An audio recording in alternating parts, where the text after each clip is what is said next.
सिंह राशि का संबंध जो है वो है वैद्यनाथ के साथ, जो आपके झारखंड में स्थित है।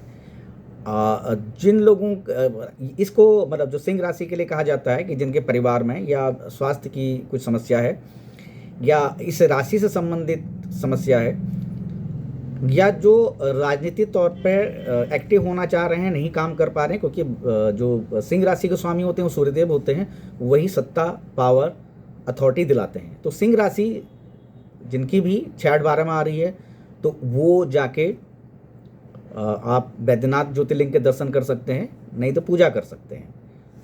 और क्योंकि ये आपके लिए एक एनर्जी चैनलाइजेशन का सिस्टम है। सावन के महीने में आप भगवान शिव की पूजा करें। आप जो सिंह राशि के जातक हैं वह वैद्यनाथ धाम के दर्शन कर सकते हैं।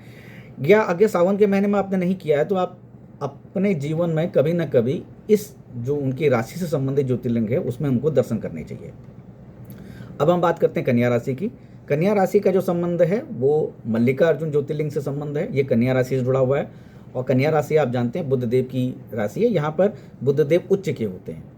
वाणी, किसी को वाणी से संबंधित समस्या है, व्यवसाय से मतलब बिजनेस से रिलेटेड समस्या है, या शिक्षा से, एजुकेशन से, या किसी को इन्फॉर्मेशन गैदरिंग करने में समस्या आती है, या अपने चीज़ों को सामने वाले को कम्युनिकेट करने में दिक्कत आती है, तो उस जातक को इस सावन के महीने में खास तौर पे उनको मल्लिकार्जुन जो ज्योतिर्लिंग है उसकी पूजा करनी चाहिए।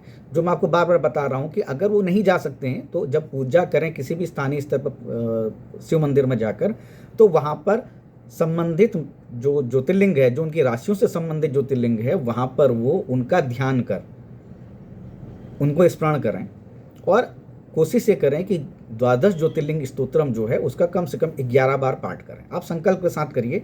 आप सोमवार को कर सकते हैं, नहीं तो आप पूरे सावन पूरे महीने में आप कर सकते हैं।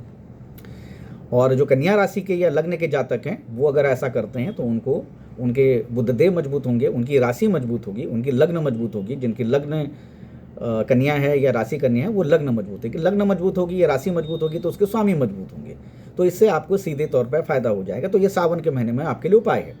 अब हम बात करते हैं तुला राशि की। तुला राशि में क्या होता है, शनिदेव जो होते हैं वो मजबूत होते हैं और तुला राशि के लिए जो पूजा करनी चाहिए वो महाकालेश्वर ज्योतिर्लिंग की करनी चाहिए। और आप जानते हैं कि शनिदेव को महाकाल कहा जाता है, समय, टाइम, और इसीलिए महाकालेश्वर में का संबंध जो है तुला राशि से। तुला राशि में शनिदेव उच्च के होते हैं और ये उज्जैन में जो है महाकाल जो है उज्जैन में है। और इसको पूजा करने से जिन लोगों को ना असमय मृत्यु का भय रहता है या जीवन में बहुत सारे कष्ट ऐसे आते हैं जो मृत्यु तुल्य कष्ट हैं, वो चाहे सामाजिक तौर पर है, चाहे आर्थिक तौर पर हों, चाहे वो धन के तौर पर हों, चाहे वो पारिवारिक तौर पे होते हैं, इसको मृत्यु तुल्य कष्ट कहा जाता है। शरीर गया नहीं है, मृत्यु नहीं हुई, शरीर का जो हिस्सा है वो शरीर में ही है, लेकिन इस जमीन पर ही है, इस पृथ्वी लोक पे ही है। लेकिन क्या है कि वो मृत्यु जैसा कष्ट भोग रहे हैं, शारीरिक तौर पर, मानसिक तौर पर, आर्थिक तौर पर, सामाजिक तौर पर। तो उनको क्या करना चाहिए, महाकालेश्वर ज्योतिर्लिंग के दर्शन करने चाहिए। और जिनकी तुला राशि है उनको तो खास तौर पर करना ही चाहिए। तो इससे अच्छा स्वास्थ्य और असमय मृत्यु जो होती है, जिन लोगों को अचानक होने वाली मृत्यु या हमेशा मृत्यु का भय रहता है, उनको तुला राशि के लिए महाकालेश्वर ज्योतिर्लिंग के दर्शन करने चाहिए और उनकी पूजा करनी चाहिए। और यह पूजा वैसे भी कर सकते हैं, जहाँ भी आप स्थानीय स्तर पर पूजा कर रहे हैं तो महाकाल को याद करें या महाकालेश्वर ज्योतिर्लिंग को याद करें और उसी आधार पर आप पूजा करें। अब बात करते हैं वृश्चिक राशि की। घृष्णेश्वर ज्योतिर्लिंग भी कहते हैं। तो ये ज्योतिर्लिंग जो है ये वृश्चिक राशि से जुड़ा हुआ है, मंगलदेव और केतुदेव से संबंधित है। जिन लोगों को आध्यात्मिक जर्नी करनी है, या क्योंकि केतुदेव आध्यात्मिक जर्नी को एक शीर्ष तक ले जाते हैं, तो जिनके, और वृश्चिक राशि वैसे भी जो है आध्यात्मिक राशि मानी जाती है, बहुत डीप रिसर्च की मानी जाती है।